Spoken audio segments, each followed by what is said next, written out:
Mas eu acredito que é isso.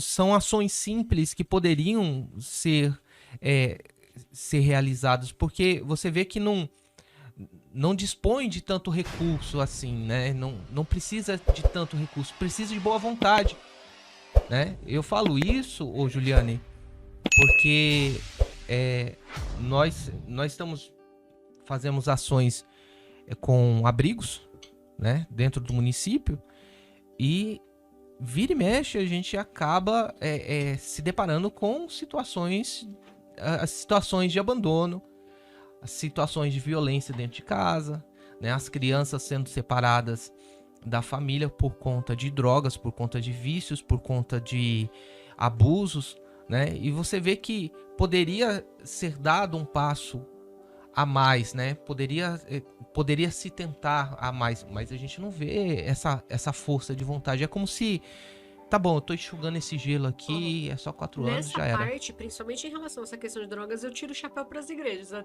assim, em relação ao trabalho social, sabe?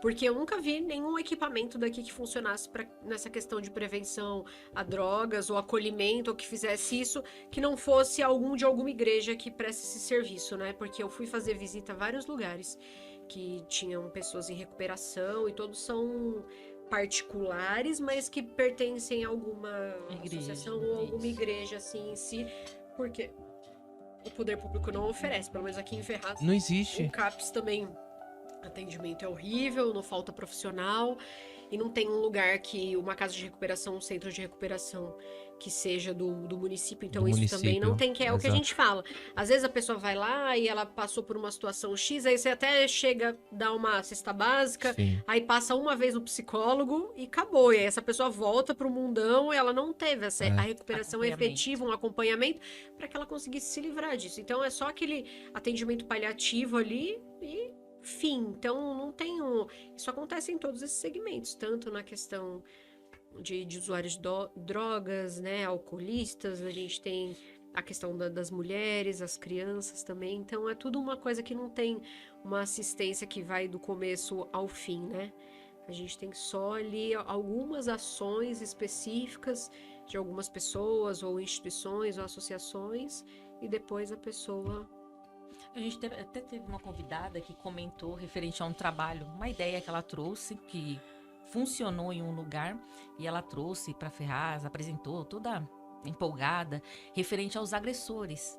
Porque não adianta você tirar a mulher do agressor, se você também não orientar aquele Tratar o agressor e agressor. tentar ajudar ele a sair daquela Essa é a situação. ideia.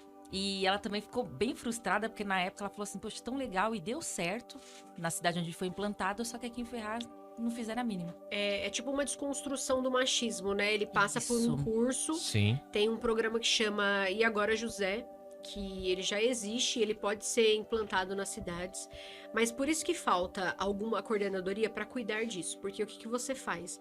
Por exemplo, isso precisa estar na sentença. Então, a pessoa, você está aqui no município, digamos que a coordenadoria daqui funcionasse.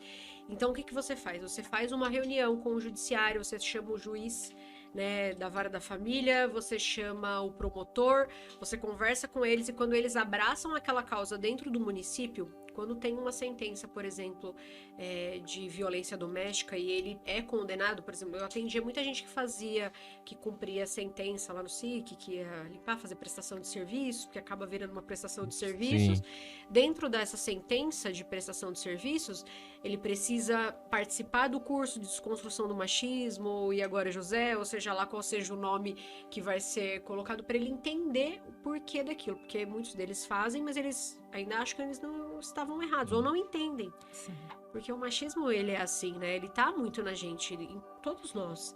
Eu mesma que falo sobre esse tema, eu me pego muitas vezes tendo atitudes machistas ainda.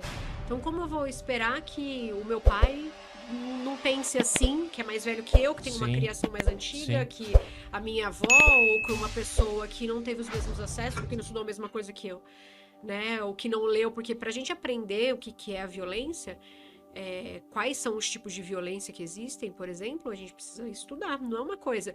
Eu consigo falar de bate-pronto, explicar um pouco, mas se você perguntar pra outra pessoa, ela não vai saber. Não vai saber. Então, se a gente não conscientizar e a gente não explicar o que é, essas pessoas realmente não vão saber. Então, para você tratar, aí precisa, além do conhecimento, precisamos ter órgãos que trabalhem com essa atuação, ligando o judiciário, a polícia, os equipamentos de saúde que atendem essas pessoas, e essa coordenadoria fazendo toda essa interligação e criando novos métodos para que a gente consiga trazer esses projetos que eles funcionem, né? Sim. E essa iniciativa de trazer o Não CAN... tá ao vivo, não. Não. Já tá ao vivo? Já? Faz Ao tempo. vivo, É a gravidez, Tá. tá? Pode falar que é o hormônio. Só usei esse recurso uma vez aqui, eu uso várias vezes ao dia, Avó. sabia? Eu esqueço coisa, eu falo, gente, eu tô grávida. Aí eu fico nervosa. São os hormônios. Eu fico Vai virar com meme. fome. Vai virar meme. Dá pra fazer um corte agora. Não, porque a gente tá conversando tão desde Aham. que comeu. Eu tô aqui. Não, mas tá ótimo, porque eu tô Não, falando tudo já direitinho. era, então. Tá tudo certo, então vamos. Continua. Tá abrindo os olhos de muita gente. Essa iniciativa, então, foi justamente para trazer o CAN para a cidade, foi justamente para isso, né? Fazer essa ligação entre a sociedade e o órgão público, né? Para poder direcionar ou não? Sim, na verdade, assim, o CAN, ele é um projeto do estado que a gente tinha, como existem vários lá que estão parados, a gente precisa trazer para o município. Por exemplo, esse Agora José já foi criado, patenteado, ele já está em alguns lugares. Você só precisa trazer e adaptar.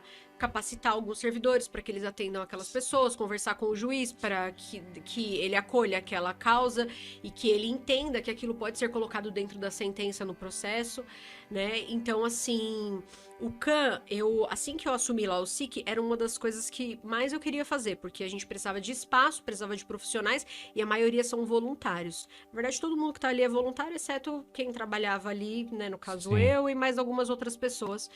E aí nós capacitamos, todas essas pessoas foram capacitadas através de um curso chamado Agente Maria da Penha, que foi realizado durante um mês. Então, para explicar quais são todos os tipos de violência, que é o que eu tava Nossa. falando, como você atende, A capacitação dos profissionais ali. a capacitação dos profissionais, que é o que eu tava falando para você, por exemplo, a deficiência que a gente tem na polícia, ou que a gente tem em qualquer pessoa. Às vezes, a mulher, ela é vítima de violência doméstica. Então, ela é uma amiga sua, ela é conhecida. E aí ela apanha. Aí ela chega e conta pra você, putz, apanhei do meu marido.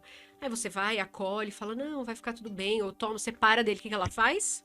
Volta pra esse marido. Aí ela vem e fala pra você de novo.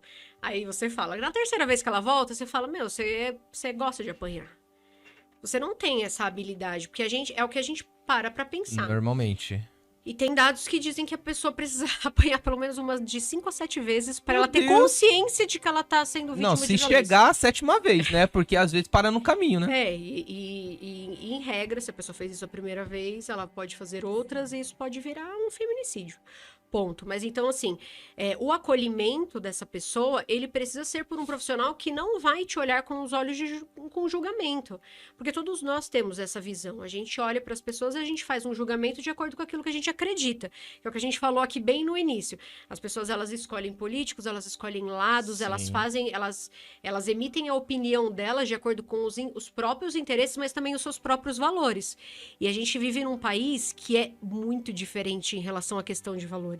As pessoas pensam muito diferente uma das outras e a gente não se deu conta disso, sabe? Em relação à criação, em relação à questão religiosa, em relação a milhares de coisas. Então, assim, a gente precisa entender o que é bom pro coletivo, mas quando a gente emite essa opinião e passa a entrar no nosso valor pessoal, desde que não seja um crime nem nada do tipo, Sim. ele acaba virando um julgamento.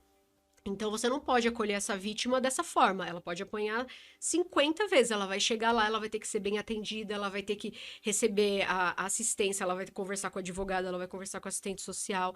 E a gente não tinha esse tipo de atendimento aqui. Então, foi quando eu já sabia desse projeto, aí eu trouxe, convidei todas as voluntárias, que hoje elas são bem atuantes aí, que era do grupo de mulheres que eu já conhecia, tanto do conselho, como outras também que foram aparecendo nesse caminho. Elas todas se capacitaram. Nossa, que e elas legal. fazem esse atendimento lá. Hoje isso está crescendo, eu vi que vai ter o curso de promotoras legais populares, que é praticamente um agente Maria da Penha, só que são mulheres que se formam, pessoas da sociedade civil mesmo, e elas atendem nos bairros. Então, assim, por exemplo, você pode fazer o curso de promotora legal popular e você vai entender melhor sobre isso, e aí se você alguém souber que você ela vai te perguntar algumas coisas, se ela passar por essa situação, você vai ter o conselho, porque às vezes você acha que que é fácil dar conselho pros outros. Não é. Existem profissionais para isso e dependendo do caso, a pessoa não sabe que ela tá passando, porque a violência, ela não é só a violência física, que é uma coisa que eu sempre gosto de ressaltar. Então, a gente tem a violência patrimonial, a gente tem a violência sexual, né? A gente tem a violência psicológica, que hoje já é considerada crime também, né? Além da violência física. Então, até a violência emocional. Então, as pessoas, elas passam por tudo isso e elas acreditam que elas só estão passando por uma situação de violência se ela apanhar. É bem real. Então, você tá passando por uma situação muito pior ali. Às vezes, a pessoa não tem acesso a valores. A mulher vive com aquele homem, ela não pode trabalhar, ela não tem acesso a dinheiro, ela não tem acesso a conta, ela não consegue comprar nada. Ele faz aquela manipulação de uma forma tão ruim e ela tá passando por uma situação de violência. A pessoa que quebra as coisas, a pessoa que esconde documentos e que não te oferece os documentos que você tem do seu bem.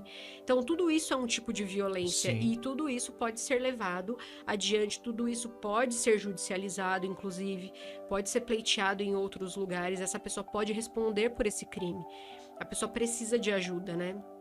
Então, com base nisso, a gente precisava conscientizar essas mulheres e ter um lugar que saísse dali também algumas campanhas, mas não necessariamente num âmbito maior. Eu acho que a gente tinha um ponto ali, mas a gente precisava ter uma visibilidade. Começou ali, mas precisava de uma visibilidade maior. Fala pessoal, que bom que você assistiu esse corte, mas não esqueça, aqui nos comentários ou na descrição desse vídeo está o vídeo completo. Assiste essa história fantástica que você vai se surpreender. Valeu, tamo junto!